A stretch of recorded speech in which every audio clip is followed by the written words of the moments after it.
warahmatullahi wabarakatuh. Alhamdulillahirabbil alamin. Wassalatu wassalamu ala asyrafil anbiya'i wal mursalin wa ala alihi wa sahbihi ajma'in.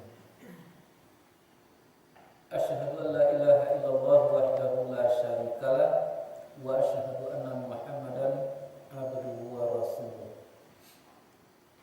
Surah An-Nahl ayat 101. A'udzu billahi minasyaitonir rajim.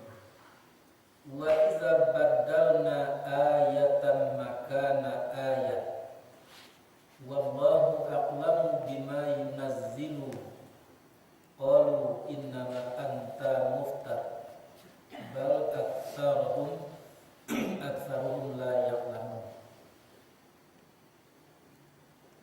Dan apabila mengganti kami akan ayat pada tempat ayat yang lain, dan Allah Maha mengetahui dengan apa yang diturunkan, berkata mereka, hanya engkau mengada-ada. Sebenarnya kebanyakan mereka tidak mengetahui mereka. Maksudnya, seandainya Allah mengganti ayat pada ayat yang lain atau pada tempat-tempat ayat yang lain, itu adalah hak veto Allah Subhanahu wa taala. Karena Allah itulah yang lebih mengetahui. Misalnya tentang apa yang telah diturunkan itu Quran. Mereka mengatakan bahwa engkau Muhammad mengada-adakan Quran itu. Nah, sebenarnya kebanyakan mereka tidak mengetahui mereka. Jadi yang inti di sini adalah bal aktsaruhum la ya'lamun. Karena tidak mengetahui, tidak berilmu, kurang ilmu, akan terjadilah berbagai macam keputusan-keputusan yang tidak benar terhadap kebenaran itu sendiri. Itu yang pertama sekali.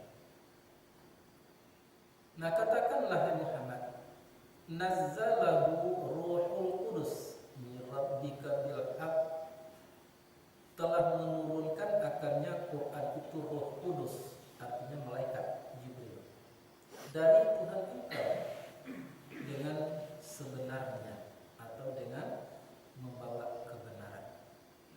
Liyusabbital ladzina amanu wa hudan wa busyra lil muslimin, supaya tetap hati orang-orang yang beriman dan akan menjadi petunjuk dan menjadi kabar gembira bagi orang-orang muslim. Jadi salah satu fungsi daripada Al-Quran itu adalah untuk menetapkan, memantapkan hati, tapi bukan sembarang hati, itunya hanya hati orang-orang yang beriman. Kemudian berupa petunjuk, kabar gembira, bukan bagi semua orang, tapi adalah bagi orang-orang muslimin, yaitu orang yang mampu menyerah total kepada Allah Subhanahu wa taala. Nah, walaqad na'lamu annahum yaquluna innama ya'lamuhu bashar. Dan sesungguhnya kami tahu, kata Allah, bahwa mereka itu berkata, mereka hanya mengajarkan akannya Muhammad itu tentang Quran seorang manusia. Jadi mereka menuduh bahwa Muhammad itu diajari oleh seseorang manusia. Misalnya saja tuduhan mereka orang kafir itu Nabi Muhammad itu diajar oleh Waraqah bin Nawfal. Itu satu contoh. Lisanul ladzi yulhiduna ilaihi a'jamiyun. Bahasa orang yang menuduh mereka kepadanya adalah a'jamiyun. Misalnya bahasa orang yang dituduh mengajarkan Quran kepada Muhammad itu adalah bukan bahasa Arab. Jadi ajam itu bahasa selain daripada bahasa Arab atau bahasa Arab yang tidak baik. Nah, itu disebut dengan bahasa ajam. Jadi mereka tuduh, padahal bahasa orang yang mereka tuduh mengajarkan Quran kepada Muhammad itu adalah bahasanya bukan bahasa wa hadza lisanun arabiyyun mubin. Sedangkan ini Quran adalah berbahasa Arab yang jelas bahasa Arab. Nah, innal ladzina la yu'minuna bi ayatillah, bahwa sesungguhnya orang-orang yang tidak beriman, yang tidak bisa percaya dengan ayat-ayat Allah itu, la yahdihimullah, tidak akan memberi petunjuk akan mereka itu Allah, walahum azabun alim, dan untuk mereka azab yang pedih. Artinya untuk memantapkan ilmu dan kepercayaan kepada Al-Quran harus diawali daripada percaya kepada Al-Quran itu. Semakin ringan kepercayaan kepada Al-Quran, ya semakin ringanlah usaha untuk mendapatkan ilmu. Semakin kuat kepercayaan kita bahwa Al-Quran itulah yang jalan hidup, akan semakin mampulah manusia itu dengan segala macam kesulitannya untuk mempelajari ayat-ayat Allah Subhanahu wa taala. Itu kira-kira arti lafziah dan terjemah bebas daripada ayat-ayat tadi. Nah, tentu kita tidak akan membicarakan kata per kata yang ada di dalam Al-Quran, karena banyak sekali kata yang ada di dalam ayat-ayat itu. Yang perlu kita ambil adalah bahwa orang-orang yang tidak mampu berilmu secara benar, maka mereka akan salah menanggapi kebenaran, khususnya Quran Karim yang diturunkan oleh Allah kepada Jibril, kepada Muhammad. Jadi semakin kurang ilmu, ya semakin tidak jelaslah pemahaman tentang kebenaran.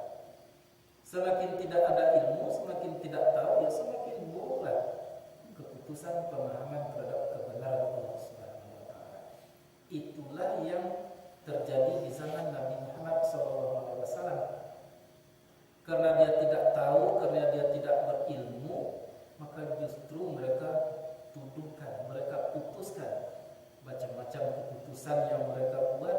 Dia katakan Muhammad itu orang bodoh, dia katakan Muhammad itu adalah merugikan, membawa kesialan, termasuk Al-Quran sendirinya tuduh bahwa itu adalah diajarkan oleh seseorang kepada Muhammad, padahal orang yang dituduh mengajarkan Quran kepada Muhammad itu bukanlah orang Arab. Mana mungkin orang yang tidak pandai berbahasa Arab akan mengajarkan Al-Quran kepada Muhammad SAW. Jadi kata kuncinya adalah ilmu. Nah, maka kalau kita bicara tentang ilmu, itu tidak satu paket itu, tidak satu bentuk itu, tapi ada paketnya ilmu itu. Harus sepaket. Ya. Oh, mentang-mentang sudah tahu cukup, enggak, itu ada paketnya. Satu adalah tahu, yang kedua mengerti, yang ketiganya mampu mengamalkan dengan secara benar, dan keempatnya adalah mendakwakan, mampu mendakwakan. Itu baru ilmu yang mantap. Nah, tapi kalau sekedar tahu, jangan berhenti, tambah terus-menerus sampai kita memahami sesuatu persoalan. Nah, khususnya menyangkut dengan ayat-ayat Allah Subhanahu wa taala. Betul-betul mengerti kita tentang ayat. Ayat itu kan dua macam. Satu ayat qauliyah, kita harus berupaya semaksimal mungkin untuk mengerti, untuk paham, untuk dapat mengamalkan atau mensosialisasikan di dalam kehidupan ayat-ayat Allah Subhanahu wa taala. Ya, baik secara keseluruhan atau secara terperinci. Kita tahu di dalam Al-Quran itu ada 3 macam yang tidak dapat tidak kita harus tahu itu secara berangsur-angsur. Satu, menyangkut dengan perintah. Banyak sekali kita temui perintah di dalam Al-Quran. Dan perintah yang ada di dalam Al-Quran itu menurut para ahli tidak sama itu kedudukannya. Bukan setiap yang diperintah tadi dia wajib, tidak. Nah, itulah yang harus dipelajari. Pelajaran tentang itu namanya adalah ilmu usul. Tapi kita cukup ya mengambil pemahaman itu daripada ulama-ulama yang terdahulu atau dari buya-buya, dari kiai-kiai yang selalu mendakwahkan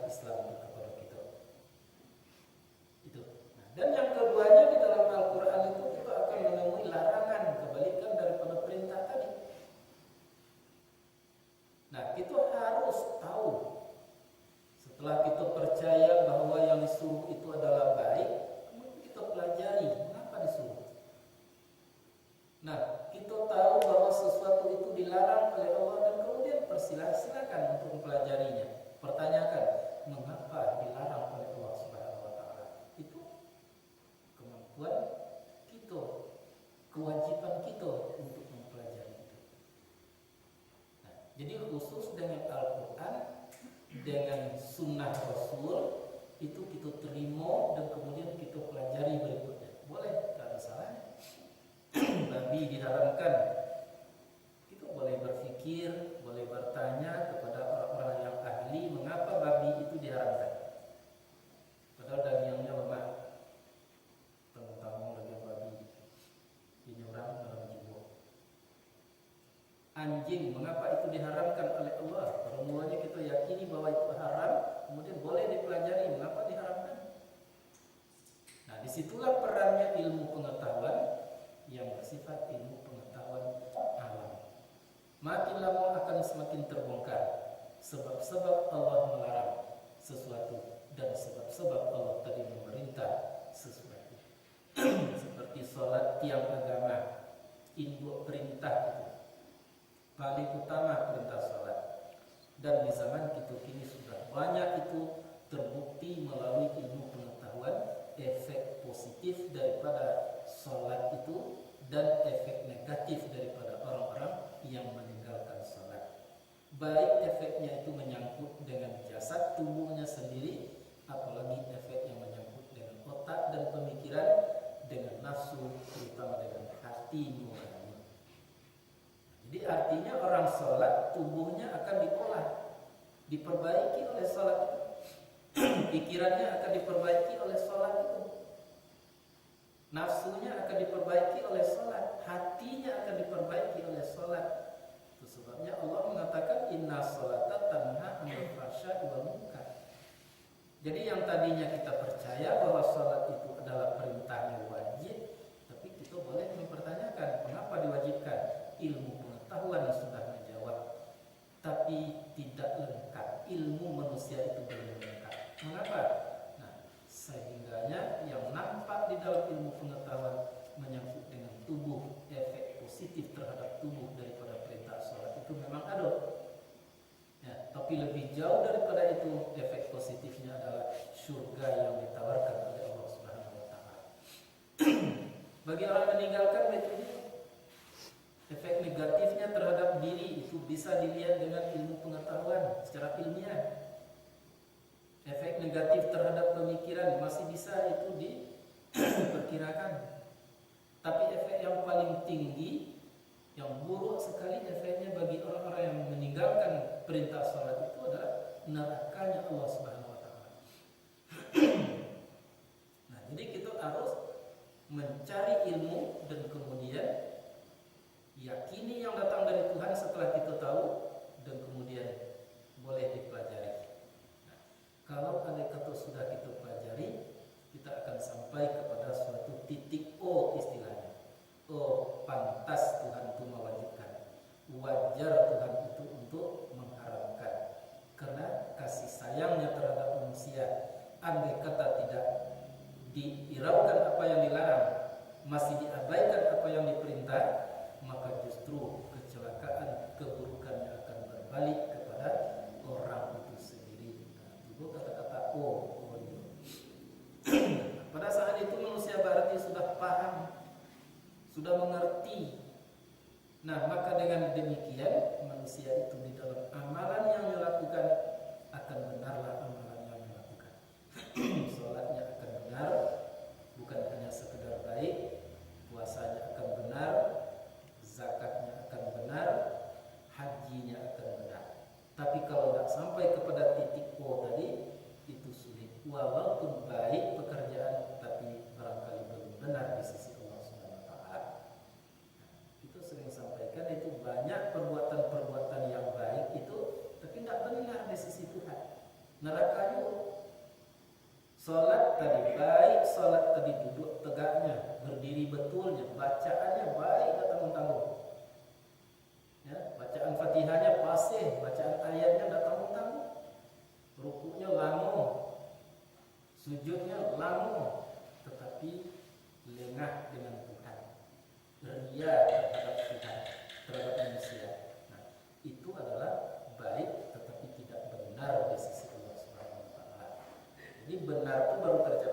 setelah kita mengerti.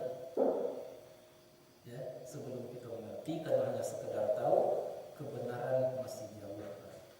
Tapi lumayanlah kalau kita tahu bahwa kita mencari yang benar, walaupun belum tercapai yang benar, tapi kita berusaha maksimal seperti yang ini, itu adalah juga sesuatu yang dikehendaki oleh Allah Subhanahu wa taala.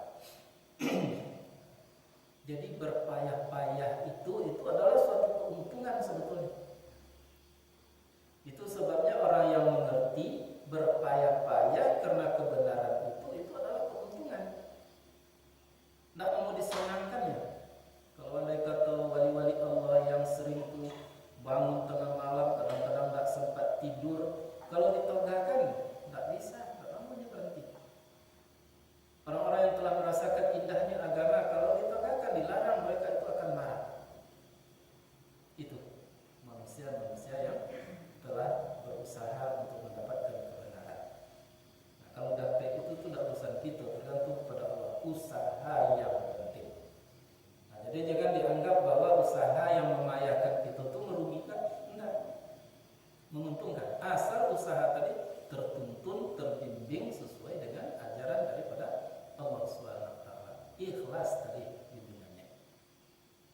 Pernah kejadian pada suatu waktu, ya, sewaktu setelah kembali perang, Nabi Muhammad banyak mendapat harta rampasan, banyak mendapat budak-budak tawanan perang. Nah, dibagi-bagi itu, kalau perang masa itu ada budak, ada tawanan perang, itu dibagi-bagi, itu dijadikan budak. Lalu datang Fatimah kepada Muhammad. Kecik Fatimah, wahai ayahku, coba lihat telapak tanganku. Sudah mengeras, sudah membengkak. Apa sebab? Karena menggiling gandum untuk dijadikan tepung untuk kita makan. Alangkah baiknya kalau ayah memberikan budak-budak, menjadikan budak-budak itu untuk membantuku menggiling gandum, supaya aku tidak payah, aku tidak letih, aku tidak seperti ini. Kecil Nabi Muhammad SAW, ma batu penggiling. Diambil batu itu oleh Siti Fatimah, diletakkan di atas induk batu, ibarat losong, batu penggiling batu, ya. Lalu diletakkan di situ batu tadi. Akhirnya batu tadi menggolek sendirian, menggiling sendirian. Nah, kecil Nabi kepada anaknya, hai Fatimah, kalau engkau mau, akan kusuruh batu ini menggiling gandum, tidak akan berhentinya menggolek sampai dunia kiamat. Tapi ingat bahwa di waktu kamu payah menggiling gandum, di waktu tanganmu seperti itu mengeras karena menggiling gandum, karena Allah Subhanahu wa taala, itu pahalanya amat luar biasa. Ini pilih, apakah engkau akan senang akan membuat batu ini untuk menggiling gandum sampai mati, sampai dunia kiamat bahkan bisa. Tapi yang Fatimah pada waktu menjawab, kalau aku akan kehilangan pahala, lebih baik aku tidak punya pembantu. Tidak usah ayah, biar aku sendirian untuk menggiling gandum. Kalau kita ditawarkan seperti itu, kira-kira itu bedanya kita dengan orang-orang yang telah mengerti, yang telah paham tentang kebenaran Allah Subhanahu wa taala, bahwa pahala itu jauh lebih baik, lebih tinggi, lebih besar nilainya dari apapun yang ada di bumi gua. Nah, dan pahala itu tidak harga mahal itu. Dia saja kuncinya berbuatlah karena Allah Subhanahu wa taala, itu pahala. Nah, apalagi amalan-amalan yang dilakukan yang bersifat wirid. Kalau wirid dalam pengertian kita, itu istilah wirid. Pada umumnya orang mengartikan wirid itu wirid cia dulu, itu mengaji. Itu wirid dalam pengertian umum. Yang wirid itu bukan hanya sampai di situ. Nah, dikatakan wirid itu berkesinambungan, terus menerus, diusahakan tidak berhenti, itu wirid namanya. Jadi kalau mengaji seperti yang kini, usaha kita tidak ada niat, tidak ada tekad kita untuk berhenti, terus menerus, apapun halangannya, kecuali uzur. Itu namanya wirid. Nah, dan boleh wirid itu utamanya tentu dalam bentuk menuntut ilmu seperti yang kini, harus jadikan wirid. Nah, dan kemudian tambah wiridan itu dengan bacaan-bacaan tertentu. Salah Salah satu misalnya kata Nabi, siapa yang membaca 2 ayat terakhir daripada surat Al-Baqarah di rumahnya, maka rumahnya itu akan terhindar daripada ya guna-guna, terhindar daripada makhluk halus yang jahat. 2 ayat cuma, tapi diwiridkan. Atau amana rasul bima unzila ilaihi min rabbihi wal mu'minun kullun amana billahi wa malaikatihi sampai kepada akhir daripada surat Al-Baqarah. Kemudian tak panjang. Sedang bertanah saja jadi baca. Ya, goreng dibasuh, magic dimasukkan ke cok umpamanya. Nah, lalu itu dibaca. Selesai itu 2 kali. Rasakan bahwa kita dengan Tuhan. Sadari yang maksud kita dengan Allah Subhanahu wa taala. Bukan karena mengharapkan yang lain-lain, tapi kita hanya mengharapkan Allah Subhanahu wa taala. Tambah dengan lirik-lirik yang seperti itu. Nah, masih ada kesempatan lain. Yuk sudah sholat misalnya, apa salahnya kita wiridkan bacaan-bacaan tertentu? Nah, seperti misalnya surat Talaq itu, wa may yattaqillaha yaj'al lahu makhraja wa yarzuqhu min haitsu la yahtasib. Sampai akhir. Nah, kemudian pagi-pagi apa salahnya itu kita jadikan suatu wiridan bacaan-bacaan, misalnya ayat kursi tambah dengan hadis bismillahirrahmanirrahim la yadurru ma ismihi syai'un fil ardh.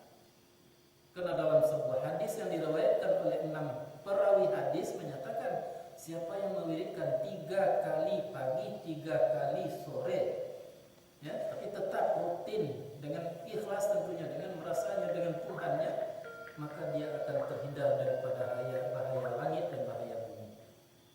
Mana itu nilainya?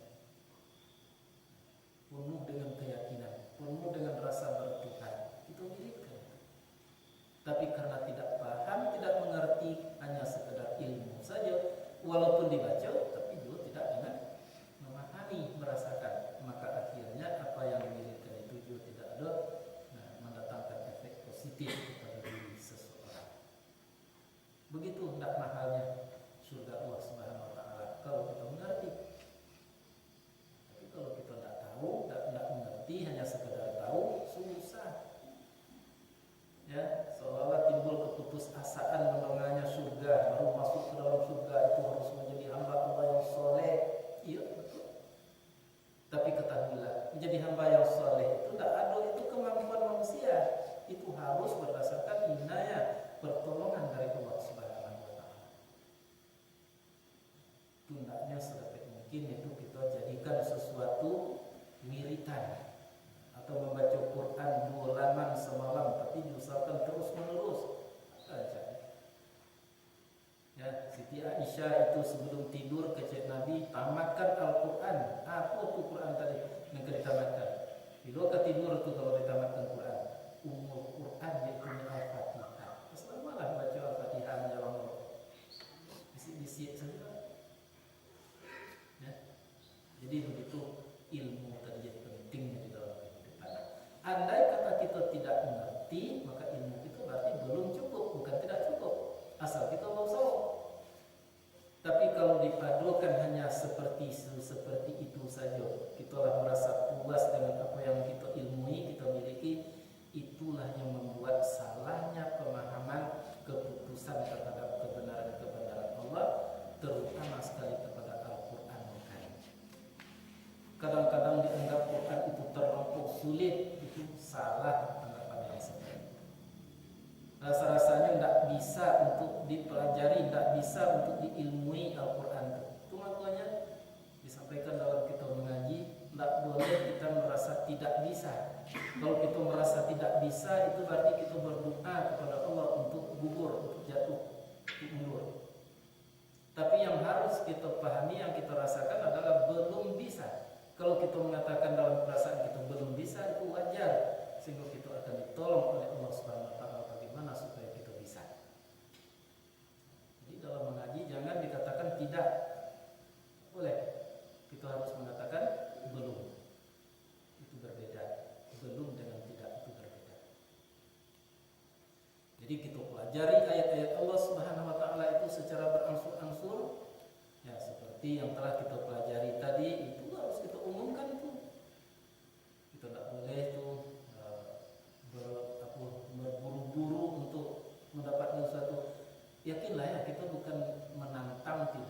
setiap yang diinstankan, instan itu artinya dipercepat, diburukan, hasilnya pasti tidak ada. Ya, makan terlampau berburu-buru pasti tidak baik. Minum berburu-buru pasti tidak baik. Nah, jadi kita adalah santai, apa namanya itu, relax, sabar, tapi terus menerus wirid. Tidak boleh berhenti kecuali kalau ada uzur, bukan halangan. Uzur dengan halangan itu berbeda tuh. Kalau bagi orang-orang yang merasakan sulit agama itu biasanya itu halangan yang menjadikan uzur, bukan uzur yang membuatnya terhalang. Itu banyak itu kejadian. Nah, apa bedanya antara halangan dengan uzur? Kalau halangan masih bisa diatasi. Kalau hari hujan, payung masih ada, mantel masih ada, itu berarti halangan baru. Kalau yang uzur, memudaratkan hari hujan, banjir tiap pulau, longsor tiba pulau, kalau ditempuh jo rusak, atau kita di dalam keadaan sakit, lalu kita tempuh jo halangan tadi kita rusak, itu uzur namanya. Jadi antara uzur dengan halangan harus bedakan. Pada umumnya manusia-manusia yang merasa sulit agama tadi, halangan itulah yang membuat dia berhenti, bukan uzur. Maka pada waktu itu berarti dia tidak lulus dari ujian Tuhan. Orang yang tidak lulus dari ujian Tuhan tidak akan naik prestasinya, tetap akan turun. Kalau imannya 50 lalu tidak lulus, imannya akan turun menjadi 30. Itu contoh. Nah, tapi kalau yang lulus di dalam menjalani itu, ya, maka kalau imannya 50, dia akan naik imannya menjadi 60. Kemampuannya akan naik dan terus menerus. Akhirnya dia akan bertambah dekat kepada Allah Subhanahu wa taala. Nah, jadi ilmu pengetahuan manusia kalau hanya sekedar ilmu tidak menjamin, tapi harus dapat dipahami apa yang diilmui tadi. Maka untuk itu menyangkut dengan wahyu Allah Subhanahu wa taala, apa yang diinformasikan oleh Allah, terima, yakini, percayai, dan kemudian pelajarilah berikutnya. Akhir-akhirnya semakin terbukti baik apa yang baik menurut Allah, semakin terbukti buruknya apa yang dikatakan buruk atau yang dilarang oleh Allah Subhanahu wa taala, maka kita saat itu akan sampai kepada titik O tadi. Nah, maka pada waktu itu kita akan mampu beramal dengan ikhlas karena Allah Subhanahu wa taala. Carilah wiridan-wiridan yang intinya adalah mempelajari wahyu Allah. Tidak boleh berhenti kok. Nah, itu seperti setiap maghrib kita mempelajari, walaupun kadang-kadang ada uzur atau apa tadi itu yang menghambat kita, bukan halangan, itu kita bedakan, itu tidak masalah, bukan membatalkan diri.